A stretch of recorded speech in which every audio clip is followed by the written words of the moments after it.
नमस्कार, साथ की बड़ी बात में आप सभी दर्शकों का बहुत स्वागत करता हूं। मैं राहुल सौमित्र। सबसे पहले देखेंगे टॉप न्यूज यानी इस वक्त की बड़ी खबरें। लोकसभा चुनाव में एनडीए 292 लेकिन बीजेपी को बहुमत नहीं। इंडिया को 233 और अन्य को 18 सीटें। नरेंद्र मोदी तीसरी बार बनेंगे देश के प्रधानमंत्री। दिल्ली में आज दिग्गजों का जमावड़ा। एनडीए और आईएनडीए गठबंधन की आज बैठकें, नतीजों पर चर्चा। समर्थकों को किया जाएगा इकट्ठा। उत्तर प्रदेश बंगाल में बीजेपी को बड़ा नुकसान। प्रधानमंत्री मोदी को मिला मध्य प्रदेश और छत्तीसगढ़ का साथ। एमपी में आज से शुरू होगा नमामि गंगे अभियान। सीएम डॉक्टर मोहन यादव करेंगे शुभारंभ। विश्व पर्यावरण दिवस के मौके पर करेंगे पौधारोपण। T20 वर्ल्ड कप में आज भारतीय अभियान की शुरुआत। आयरलैंड से खेलेगी पहला मुकाबला।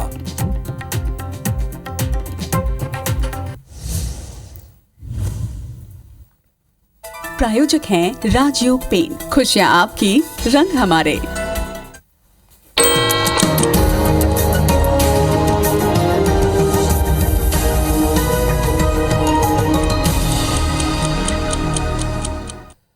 तो पहली खबर यह है कि दिल्ली में लोकसभा चुनाव में जीत के बाद आज बड़ी बैठक होनी है। आज एनडीए के दलों की बैठक होनी है।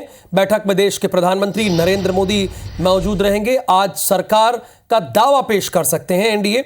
अमित शाह, जगत प्रकाश नड्डा मौजूद रहेंगे। नीतीश कुमार और चंद्रबाबू नायडू भी मौजूद रहेंगे। लेकिन उसके पहले अपने कैबिनेट के मंत्रियों के साथ बैठक करेंगे और प्रधानमंत्री इस्तीफा देंगे। 17वीं लोकसभा का इस्तीफा देंगे, उसके बाद दावा पेश करेंगे। फिलहाल ये टैली आपको बता दें कि सबसे अपडेटेड टैली है। 292 पर एनडीए, 233 पर इंडिया और 18 अदर्स के खाते में। मध्य प्रदेश में सूपड़ा साफ और क्लीन स्वीप किया है यहां पर भारतीय जनता पार्टी ने। और छत्तीसगढ़ में 10 और 1 यानी 10 पर भारतीय जनता पार्टी और 1 पर कांग्रेस। फिलहाल आज एनडीए के दलों की बैठक होगी। ये बैठक बहुत ही अहम है। बैठक में प्रधानमंत्री मोदी मौजूद रहेंगे, उसके साथ सहयोगी दल चंद्रबाबू नायडू। आज सरकार का दावा पेश कर सकता है एनडीए और साथ ही साथ चंद्रबाबू नायडू के साथ नीतीश कुमार जो कि जेडीयू के प्रेसिडेंट हैं वो भी मौजूद रहेंगे। अमित शाह इस बैठक में मौजूद रहेंगे और जगत प्रकाश नड्डा चूंकि भारतीय जनता पार्टी के राष्ट्रीय अध्यक्ष हैं तो इस बैठक में वो भी मौजूद रहेंगे। तो यानी कुल मिलाकर चूंकि एनडीए के पास पूर्ण बहुमत है, 292 है एनडीए के पास, तो सरकार बनाने का जाहिर सी बात है वो दावा आज पेश करेंगे। बैठक में प्रधानमंत्री मोदी के साथ आज उनके जितने भी सहयोगी दल हैं सभी सहयोगी दल इस मंच पर होंगे, इस बैठक पर होंगे। अमित शाह तो रहेंगे ही, जगत प्रकाश नड्डा तो रहेंगे, ये तो भारतीय जनता पार्टी के ही है। नीतीश कुमार, चंद्रबाबू नायडू और बाकी जो उनके सहयोगी दल हैं सभी के अध्यक्ष यहां पर आएंगे। जैसे एलजेपी से चिराग पासवान यहां पर आएंगे। फिलहाल एनडीए के दलों की आज बैठक होनी है। और दूसरी और अहम खबर यह है, इंपॉर्टेंट खबर यह है कि मोदी कैबिनेट की आज आखिरी बैठक होगी। 17वीं कैबिनेट की आखिरी बैठक होगी। मोदी कैबिनेट की आज आखिरी बैठक होनी है। लोकसभा चुनाव के नतीजों के बाद आज बैठक सुबह 11:30 बजे होगी। प्रधानमंत्री मोदी की अध्यक्षता में ये बैठक होगी। लोकसभा भंग करने की सिफारिश की जाएगी, बल्कि की जा सकती है, की जाएगी, कंफर्म है। आज राष्ट्रपति भवन में फेयरवेल डिनर देंगे राष्ट्रपति। मोदी कैबिनेट को फेयरवेल डिनर देने का काम करेंगी राष्ट्रपति द्रौपदी मुर्मू। और आज ही देश के प्रधानमंत्री नरेंद्र मोदी 17वीं लोकसभा का इस्तीफा सौंपेंगे। चूंकि ये प्रोसेस है, ये नियम है, और उसके बाद सरकार बनाने का दावा पेश करेंगे। और स्वाभाविक सी बात है, कैबिनेट की बैठक है तो प्रधानमंत्री मोदी की अध्यक्षता में ही ये बैठक होगी। लेकिन आज ही वो अपनी कैबिनेट की मीटिंग के बाद, अपने साथियों से बातचीत के बाद आज वो इस्तीफा देंगे। और इस्तीफा देने के बाद एनडीए की बैठक होगी और एनडीए की बैठक में राष्ट्रपति के पास जाकर सरकार बनाने का दावा पेश करेंगे। चूंकि ये नियम है, एक सरकार गई, बदली, अब नई सरकार आ गई। भले चाहे जो प्रधानमंत्री हो वो रिपीट हो, लेकिन अब वो नई सरकार कहलाएगी। लेकिन दूसरी तरफ खबर यह है कि दिल्ली से ही आज इंडिया गठबंधन की भी अहम बैठक है। दिल्ली में शाम 6 बजे इंडिया गठबंधन की बैठक है। शाम 6 बजे बैठक रखी गई है। ये खरगे के आवास पर बैठक रखी गई है। गठबंधन की बैठक में आगे की रणनीति पर चर्चा की जाएगी कि आगे क्या रणनीति होगी। समाजवादी पार्टी के प्रमुख अखिलेश यादव, जो इस चुनाव में बहुत बड़ी भूमिका बनकर उभरे हैं और पूरे देश भर में तीसरा बड़ा दल बनकर उभरे हैं, यानी भारतीय जनता पार्टी और कांग्रेस के बाद अगर कोई दल है तीसरे नंबर पर तो वो समाजवादी पार्टी है। जबकि पिछली बार उनके पास महज 5 सीटें ही आई थी, लेकिन इस बार तीसरा बड़ा दल, देश में तीसरा बड़ा दल बनकर अखिलेश यादव उभरे हैं। बहुत ही शानदार उन्होंने प्रदर्शन किया है और यही वजह है कि उत्तर प्रदेश की जो टैली आप देख रहे हैं उसमें भारतीय जनता पार्टी और प्लस के खाते में 36 और कांग्रेस के खाते में 43 सीटें हैं। ये अपने आप में एक बहुत बड़ा रिकॉर्ड है और आज तक समाजवादी पार्टी के इतने सांसद एक साथ कभी भी नहीं चुने गए थे।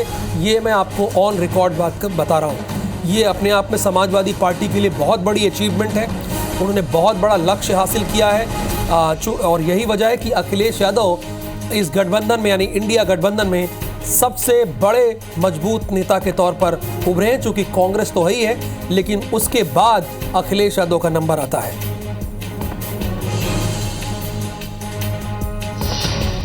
जनता ने एक बार फिर से प्रधानमंत्री मोदी की गारंटी पर भरोसा जताया है। मोदी तीसरी बार एक बार फिर सरकार बनाने के लिए तैयार है। चूंकि उनके संगठन को पूर्ण बहुमत मिला है, उनके गठबंधन को पूर्ण बहुमत मिला है, लेकिन कांग्रेस ने भी इस बार बीजेपी को कड़ी टक्कर दी है। एग्जिट पोल के नतीजों के एकदम उलट कांग्रेस सशक्त विपक्ष के रूप में उभर कर सामने आई है। बीजेपी कहां कमजोर रह गई, जिससे उनके 400 पार के लक्ष्य जो उन्होंने टारगेट रखा था वो अधूरा रह गया। वो आपको अपनी इस रिपोर्ट में दिखाते हैं।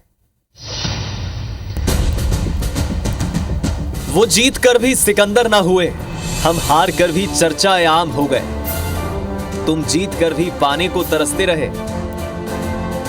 हम हारे ऐसे कि मशहूर हो गए। 2024 का लोकसभा चुनाव कई मायनों में दिलचस्प रहा। 400 पार का नारा लेकर निकली दुनिया की सबसे बड़ी राजनीतिक पार्टी को भी जीती हुई बाजी हार से ज्यादा चुभ रही है। वहीं जिस पार्टी को एग्जिट पोल जनता के दरबार से ही एग्जिट कर रही थी, उसने ऐसी एंट्री ली कि सत्ता की कुर्सी जीतने वाली पार्टी से उसकी हार की चर्चा ज्यादा है। 2024 के लोकसभा चुनाव में बीजेपी को जीत की खुशी से ज्यादा झटकों का दर्द ज्यादा दिख रहा है। कई प्रदेशों में जहां बीजेपी को सबसे ज्यादा उम्मीदें थी, वहां रिजल्ट उम्मीद से बहुत खराब रहा। सबसे ज्यादा सीटों वाले राज्य की बात करें तो उत्तर प्रदेश, महाराष्ट्र, पश्चिम बंगाल, बिहार और तमिलनाडु में ही बीजेपी को निराशा हाथ लगी। इन राज्यों में हार के आंकड़े भी समझ लेते हैं। उत्तर प्रदेश में बीजेपी को सबसे बड़ा डेंट लगा। यहां सपा और कांग्रेस के गठबंधन ने जादू दिखाया और इंडिया गठबंधन 43 सीटों पर पहुंच गया, जबकि बीजेपी 36 सीटें ही जीत पाई। 2019 में अकेले बीजेपी ने 64 सीटें जीती थी। इसी तरह महाराष्ट्र में एनडीए कोई कमाल नहीं दिखा पाया। एनडीए को 18 सीटों से ही संतुष्टि करना पड़ी, जबकि इंडिया अलायंस को 29 सीटें मिली। जबकि साल 2019 में बीजेपी को यहां 23 सीटें मिली थी। इसी तरह पश्चिम बंगाल में बीजेपी ने 11 सीटें जीती, जबकि तृणमूल कांग्रेस ने 30 सीटों पर जीत दर्ज की। जबकि 2019 में बीजेपी ने 17 सीटें खुद के दम पर जीत ली थी और टीएमसी बमुश्किल 23 सीटों पर पहुंची थी।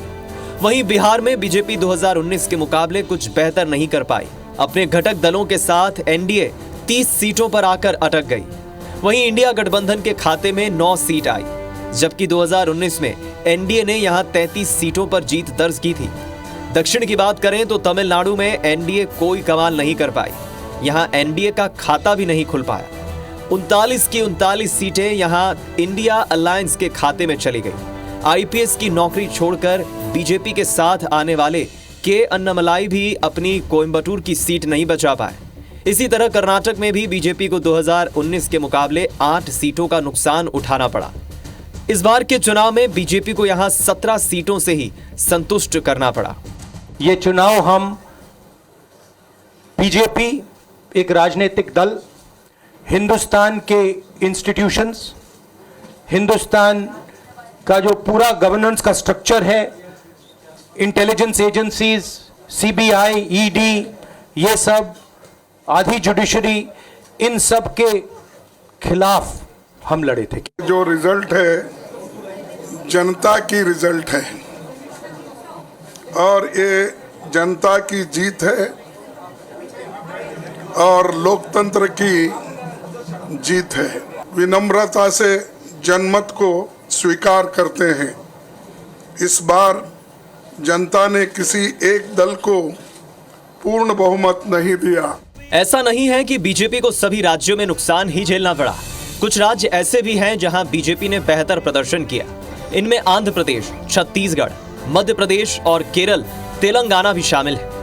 आंध्र प्रदेश के परिणाम बीजेपी के लिए सबसे संतोषजनक रहे। चंद्रबाबू नायडू की तेलुगु देशम पार्टी के साथ बीजेपी ने 25 में से 19 सीटों पर बढ़त बनाई, जबकि कांग्रेस का यहां खाता भी नहीं खुल पाया। इसी तरह बीजेपी ने जिन 3 राज्यों में मुख्यमंत्रियों के चेहरों पर जो प्रयोग किए, उनमें सबसे सफल राज्य मध्य प्रदेश को कहा जा सकता है, क्योंकि मध्य प्रदेश में बीजेपी ने कांग्रेस को पूरी तरह क्लीन स्वीप कर दिया, जबकि यहां कांग्रेस के 2 पूर्व मुख्यमंत्री कमलनाथ और दिग्विजय सिंह मोर्चा संभाले हुए थे। छत्तीसगढ़ में भी बीजेपी ने 2019 के मुकाबले बेहतर प्रदर्शन किया। बीजेपी ने 11 सीटों में से 10 सीटों पर जीत दर्ज कर ली, जिनमें पूर्व मुख्यमंत्री भूपेश बघेल की राजनांदगांव सीट भी शामिल है। कांग्रेस ने 2019 में जिस बस्तर सीट को जीता था, उसे भी 2024 में कांग्रेस ने गंवा दिया और लोकसभा चुनाव में पहली बार केरल में बीजेपी का खाता खुला। बीजेपी उम्मीदवार सुरेश गोपी ने त्रिशूर में 72,000 वोटों से जीत दर्ज की। ये जीत बीजेपी के लिए काफी अहमियत रखती है, क्योंकि केरल में पांव फैलाने के लिए बीजेपी को अब जगह मिल गई है। वहीं तेलंगाना में बीजेपी की सीटें 2019 के मुकाबले दोगुनी हो गई। पीएम मोदी ने अपने भाषण के दौरान भी इसका जिक्र किया। ये सबका साथ, सबका विकास इस मंत्र की जीत है। ये 140 करोड़ भारतीयों की जीत है। ये कोई पहली बार नहीं है जब एग्जिट पोल के उलट नतीजे आए हों। एक तरह से देखा जाए तो बीजेपी के लिए यह बड़ी जीत है, क्योंकि पीएम मोदी को तीसरी बार देश का प्रधानमंत्री बनने का मौका मिला है। ये मौका देश के चुनिंदा नेताओं को ही मिला है, जिनमें देश के पहले प्रधानमंत्री जवाहरलाल नेहरू, प्रधानमंत्री रह चुकी इंदिरा गांधी और अटल बिहारी वाजपेयी जैसे नेता शामिल हैं, जिन्होंने कुर्सी संभाली और इतिहास में अपना नाम दर्ज कर लिया। Election desk, IBC 24। भारत माता की, भारत माता की। कल के रिजल्ट को, यानी कल के परिणाम को एक लाइन में कहें तो एनडीए की सरकार और इंडिया का चमत्कार। इधर पूरी समुद्र तट पर सैंड आर्ट के जरिए प्रधानमंत्री मोदी को बधाई दी गई है। कमल निशान और पीएम मोदी की तस्वीर बनाकर बधाई दी गई। चूंकि ओडिशा में तो भारतीय जनता पार्टी ने कमाल कर दिया। 24 सालों से जो सत्ता में थी नवीन पटनायक की पार्टी बीजू जनता दल, उसे बेदखल कर दिया सत्ता से, और भारतीय जनता पार्टी अब वहां पर विधानसभा में काबिज हो गई। चूंकि आपको ध्यान होगा कि लोकसभा चुनाव के साथ कुल 4 राज्यों में भी चुनाव था। 2 राज्य के परिणाम तो पहले ही आ गए थे, 2 राज्यों के परिणाम कल यानी लोकसभा इलेक्शन के साथ आए थे। तो ओडिशा में भारतीय जनता पार्टी के लिए गुड न्यूज है, वहां पर उनकी सरकार बन रही है। अब बात छत्तीसगढ़ की, जहां बीजेपी ने एक बार फिर कांग्रेस को एक तरफा शिकस्त दी है। कांग्रेस ने कई सीटों पर अपने दिग्गज नेताओं को मैदान में जरूर उतारा था और बीजेपी को चुनौती दी थी, लेकिन नतीजे बीजेपी के ही फेवर में रहे। 11 लोकसभा सीटें हैं और इन 11 लोकसभा सीटों में से 10 पर भारतीय जनता पार्टी जीत गई और छत्तीसगढ़ में अपना रिकॉर्ड बरकरार रखा।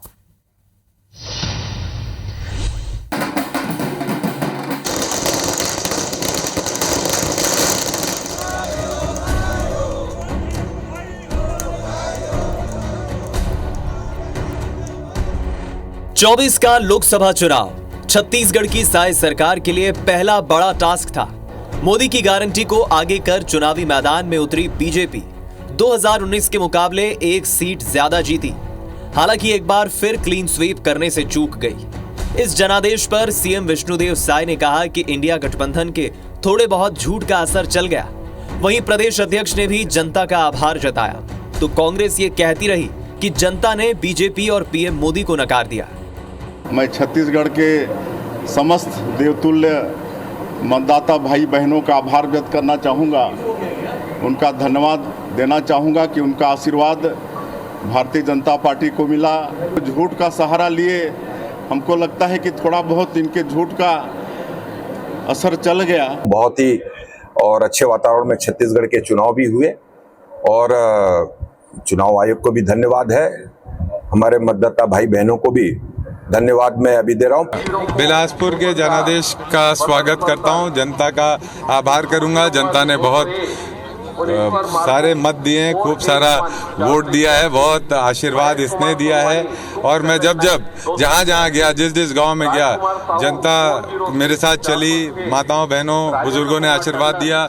कोरबा के बाद छत्तीसगढ़ में जिस सीट की सबसे ज्यादा चर्चा रही वो राजनांदगांव सीट रही, जिसे जीतने के लिए कांग्रेस ने पूर्व सीएम भूपेश बघेल पर दांव खेला था, जो सफल नहीं हुआ।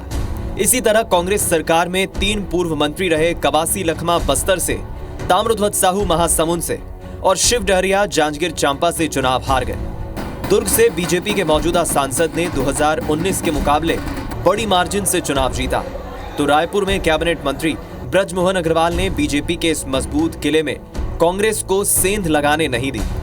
कोई वजह नहीं है, ये तो जनता अगर एक ही पार्टी हमेशा जीतती रहेगी तो लोकतंत्र का है, तो लोकतंत्र में ये परिवर्तन होते रहता है। विपक्षी जो भ्रम फैलाने की प्रयास कर रहे थे, जो कुछ भ्रांतियां वो लोगों के बीच में बांट रहे थे, उसके भ्रम में कुछ क्षेत्र के लोग आ गए और उसके कारण जो जनादेश मिलना था वो नहीं मिल पाया। लेकिन जब से छत्तीसगढ़ अलग राज्य बना है तब से यहाँ की 11 सीटों पर बीजेपी हमेशा कांग्रेस पर 20 साबित हुई है। इस बार वोट शेयर की बात करें तो बीजेपी को 52% से ज्यादा वोट मिले, तो कांग्रेस को 41% वोट मिले।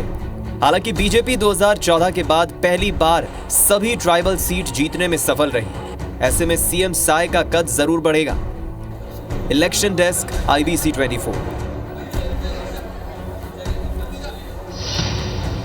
लोकसभा के भीषण रण का नतीजा आ गया है। विजेता अपनी जीत का जश्न मना रहा है, वहीं विपक्षी पार्टी के नेता अपने हार के कारणों की समीक्षा करने में लगे हैं। इन सब के बीच कई नवनिर्वाचित सांसदों ने IBC 24 से अपने विचार साझा किए। उन्होंने हमसे बातचीत की। जीतने के बाद क्या कहना है वो आपको सुना देते हैं। ये जीत कार्यकर्ताओं का परिश्रम, प्रधानमंत्री जी का अच्छा काम और जनता का विश्वास, ये जनता के विश्वास की जीत है, कार्यकर्ता के परिश्रम की जीत है, प्रधानमंत्री जी के अच्छे कामों की जीत है। इसलिए आपके चैनल के माध्यम से मैं कार्यकर्ताओं को भी बधाई देता हूं और जनता को भी, जनता जनार्दन को भी बधाई देता हूं। पूरे देश में ये था कि मोदी सरकार बन रही और बन भी रही, तो ये इसको हम लेके नहीं चल रहे हैं। हम लोग, हमारे कार्यकर्ताओं की कड़ी मेहनत और जनता का आशीर्वाद समझ रही हूँ।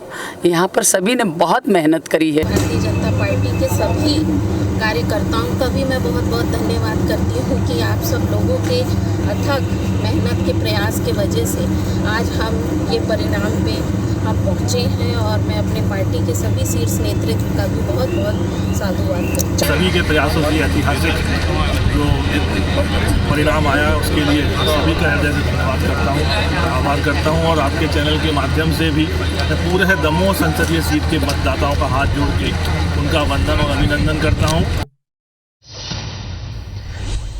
लोकसभा चुनाव के परिणाम के बाद इंडिया अलायंस में जश्न का माहौल है। मैंने शुरुआत में ही कहा कि एनडीए तो जीत गया, लेकिन चमत्कार इंडिया गठबंधन ने किया।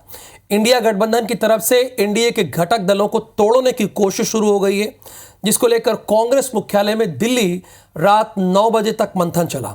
मंथन से निकले फॉर्मूले को जानने की कोशिश की IBC 24 के संवाददाता नवीन सिंह। 24 अकबर रोड से उनकी रिपोर्ट है, आप भी देखिए।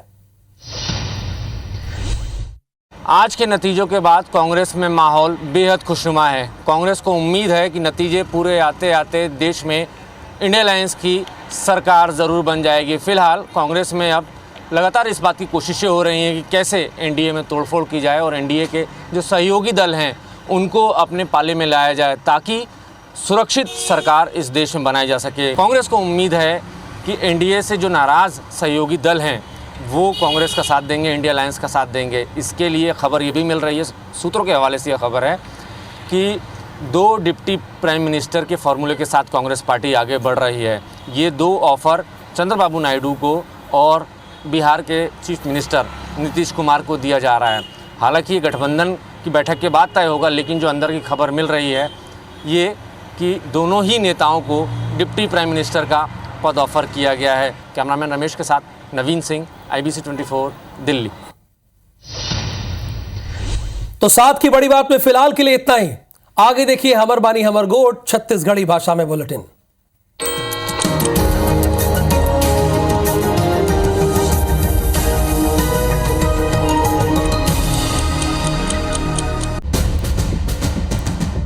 वो जीत कर भी सिकंदर ना हुए, हम हार कर भी चर्चा आम हो गए। तुम जीत कर भी पाने को तरसते रहे, हम हारे ऐसे कि मशहूर हो गए। 2024 का लोकसभा चुनाव कई मायनों में दिलचस्प रहा। 400 पार का नारा लेकर निकली दुनिया की सबसे बड़ी राजनीतिक पार्टी को भी जीती हुई बाजी हार से ज्यादा चुभ रही है। वहीं जिस पार्टी को एग्जिट पोल जनता के दरबार से ही एग्जिट कर रही थी, उसने ऐसी एंट्री ली कि सत्ता की कुर्सी जीतने वाली पार्टी से उसकी हार की चर्चा ज्यादा है। 2024 के लोकसभा चुनाव में बीजेपी को जीत की खुशी से ज्यादा झटकों का दर्द ज्यादा दिख रहा है। कई प्रदेशों में जहां बीजेपी को सबसे ज्यादा उम्मीदें थी, वहां रिजल्ट उम्मीद से बहुत खराब रहा। सबसे ज्यादा सीटों वाले राज्य की बात करें तो उत्तर प्रदेश, महाराष्ट्र, पश्चिम बंगाल, बिहार और तमिलनाडु में ही बीजेपी को निराशा हाथ लगी। इन राज्यों में हार के आंकड़े भी समझ लेते हैं। उत्तर प्रदेश में बीजेपी को सबसे बड़ा डेंट लगा। यहां सपा और कांग्रेस के गठबंधन ने जादू दिखाया और इंडिया गठबंधन 43 सीटों पर पहुंच गया, जबकि बीजेपी 36 सीटें ही जीत पाई। 2019 में अकेले बीजेपी ने 64 सीटें जीती थी। इसी तरह महाराष्ट्र में एनडीए कोई कमाल नहीं दिखा पाया। एनडीए को 18 सीटों से ही संतुष्टि करना पड़ी, जबकि इंडिया अलायंस को 29 सीटें मिली। जबकि साल 2019 में बीजेपी को यहां 23 सीटें मिली थी। इसी तरह पश्चिम बंगाल में बीजेपी ने 11 सीटें जीती, जबकि तृणमूल कांग्रेस ने 30 सीटों पर जीत दर्ज की। जबकि 2019 में बीजेपी ने 17 सीटें खुद के दम पर जीत ली थी और टीएमसी बमुश्किल 23 सीटों पर पहुंची थी। वहीं बिहार में बीजेपी 2019 के मुकाबले कुछ बेहतर नहीं कर पाई।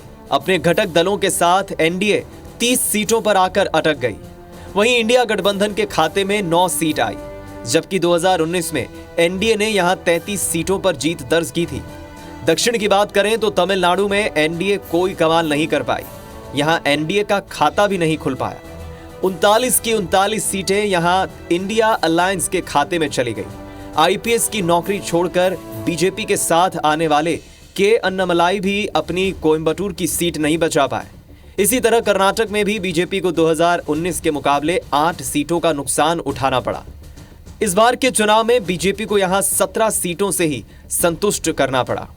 ये चुनाव हम बीजेपी एक राजनीतिक दल, हिंदुस्तान के इंस्टीट्यूशंस, हिंदुस्तान का जो पूरा गवर्नेंस का स्ट्रक्चर है, इंटेलिजेंस एजेंसीज, सीबीआई, ईडी, ये सब आधी जुडिशरी, इन सब के खिलाफ हम लड़े थे। जो रिजल्ट है जनता की रिजल्ट है और ये जनता की जीत है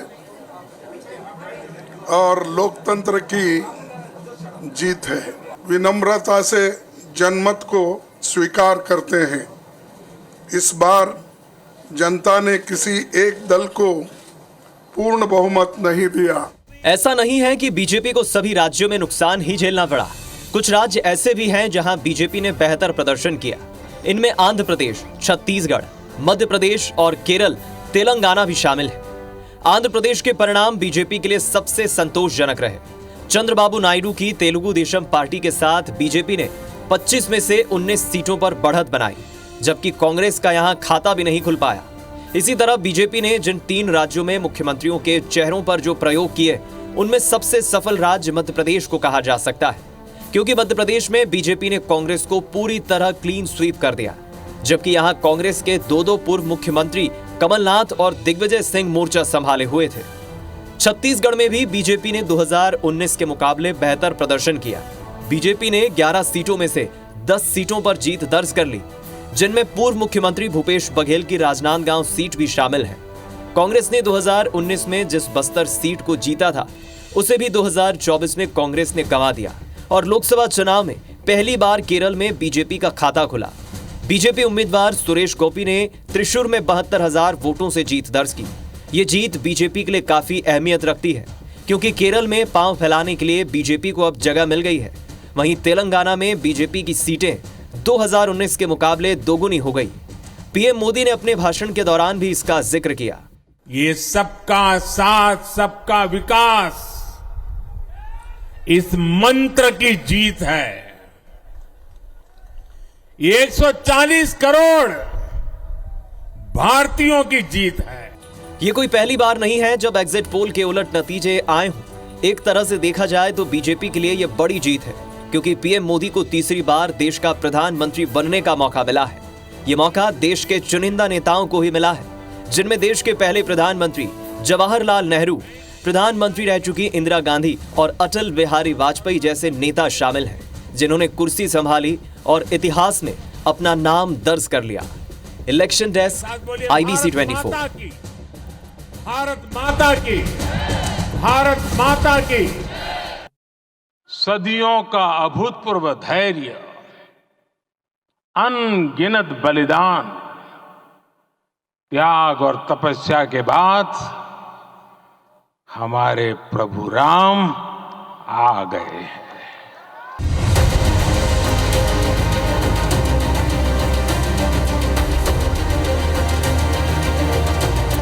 यूपी की पावन धरती अयोध्या में रामलला तो विराज गए, लेकिन ऐतिहासिक पल बीजेपी के लिए वोटों में तब्दील नहीं हो पाए। लोकसभा चुनाव में इस ऐतिहासिक पल का कोई असर नहीं दिखा, क्योंकि खुद अयोध्या नगरी वाली सीट फैजाबाद में 3 बार के सांसद लल्लू सिंह कमल नहीं खिला पाए।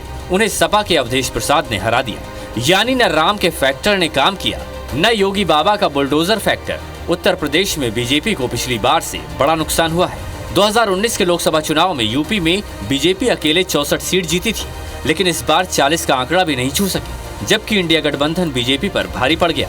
वो 80 सीटों में आधी से ज्यादा सीटों में जीत हासिल करने में कामयाब रहा। गठबंधन में सबसे ज्यादा फायदा सपा को मिला है। इंडिया गठबंधन के नेता यूपी में मिली इस कामयाबी को खास बता रहे हैं। यूपी की जनता से मैं कहना चाहता हूं, आपसे ज्यादा पॉलिटिकल विजडम, मतलब आपने कमाल करके दिखा दिया। यूपी की जनता ने कमाल करके दिखा दिया।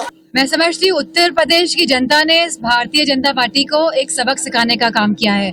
उनका अहंकार, उनकी तृष्णा को तोड़ने का काम किया कहीं ना कहीं। और जो मौजूदा सरकार थी वो ये मानने को तैयार नहीं थी। सभी लोग परेशान हैं और कहीं ना कहीं ये लोगों की जीत है। यूपी में बीजेपी को हुए नुकसान का अंदाजा इसी से लगाया जा सकता है कि मोदी सरकार के 6 मंत्री अजय मिश्र टेनी, स्मृति ईरानी, महेंद्र नाथ पांडेय, भानु प्रताप वर्मा, साध्वी निरंजन ज्योति और कौशल किशोर चुनाव हार गए। वहीं वाराणसी में पीएम मोदी की बात करें तो पिछली बार वो 5 लाख से ज्यादा वोट से जीते थे, लेकिन इस बार ये अंतर सिर्फ 1.5 लाख वोटों का रहा। पीएम मोदी के वोटों में ये कमी यूपी के सेंटीमेंट को भी जाहिर करता है। हालांकि यूपी के रिजल्ट को लेकर बीजेपी नेताओं की अपनी अलग दलील है। जो चुनाव जीते उन्हें मेरी ओर से बधाई। मैं आशा करती हूँ कि हमने जितनी निष्ठा के साथ गांव-गांव जाकर जनता की सेवा की, गांव-गांव जाकर प्रतिदिन उसी प्रकार से अमेठी की सेवा होती रहेगी। उत्तर प्रदेश में बीजेपी को हुए नुकसान के पीछे कई वजह दिखाई दे रही हैं। सपा और कांग्रेस ने जो मुद्दे उठाए वो जमीन पर काम कर गए। इनमें आरक्षण, संविधान, बेरोजगारी, पेपर लीक, अग्निवीर योजना जैसे मुद्दे शामिल हैं। पब्लिक से कनेक्ट होने में ये बेहद काम आए। नारी न्याय योजना का वादा भी महिला वोटर्स को लुभा गया। किसानों के लिए MSP की लीगल गारंटी भी काम कर गई। अखिलेश का नारा पीडीए ही इंडिया है, यानी पीड़ित, दलित और अल्पसंख्यक वोटों को एकजुट करने की कोशिश सफल रही। आइए जानते हैं अब वो फैक्टर जिनसे यूपी में बीजेपी को सीधा नुकसान हुआ। पश्चिम से पूरब तक मायावती के कई कैंडिडेट्स ने एनडीए कैंडिडेट्स को ही नुकसान पहुंचाया। ये चर्चा कि मोदी 3.0 में यूपी में योगी आदित्यनाथ को सीएम पद से हटाया जा सकता है, ये भी नुकसान की वजह रही। कई वजहों से राजपूतों की नाराजगी भी बीजेपी को वोटों का नुकसान कर गई। ऐसे कई फैक्टर रहे जो यूपी में बीजेपी को बड़ा डेंट दे गए। राजनीति के जानकारों के मुताबिक उत्तर प्रदेश में बीजेपी को सत्ता विरोधी लहर का नुकसान भी उठाना पड़ा है। सवाल तो ये भी उठ रहे हैं कि बीजेपी ने सही उम्मीदवारों का चयन नहीं किया और इसी वजह से आधी से ज्यादा सीटों पर इंडिया गठबंधन के उम्मीदवार भारी पड़ गए। Election desk, IBC 24।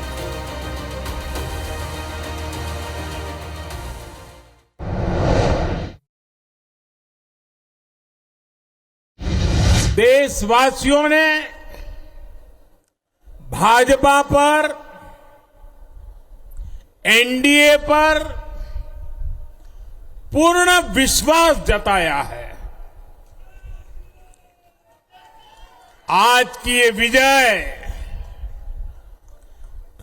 दुनिया के सबसे बड़े लोकतंत्र की जीत है।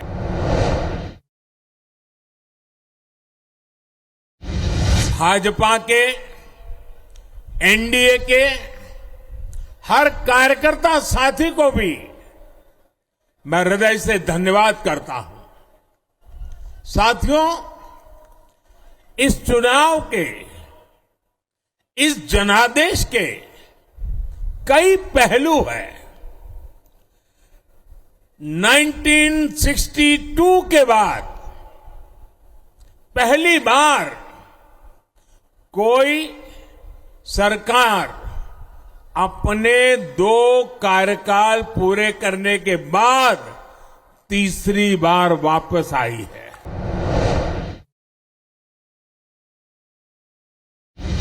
राज्यों में जहां भी विधानसभा के चुनाव हुए, वहां पर एनडीए को भव्य विजय मिली है। चाहे वो अरुणाचल प्रदेश हो, आंध्र प्रदेश हो, उड़ीसा हो या फिर सिक्किम। और इन राज्यों में कांग्रेस का सुपड़ा साफ हो गया है।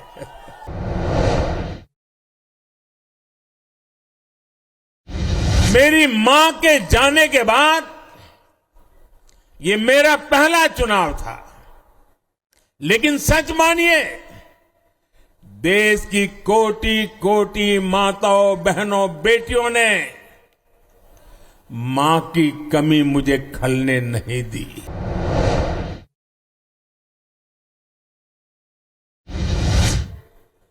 तीसरे कार्यकाल में देश बड़े फैसलों का एक नया अध्याय लिखेगा। और ये मोदी की गारंटी है।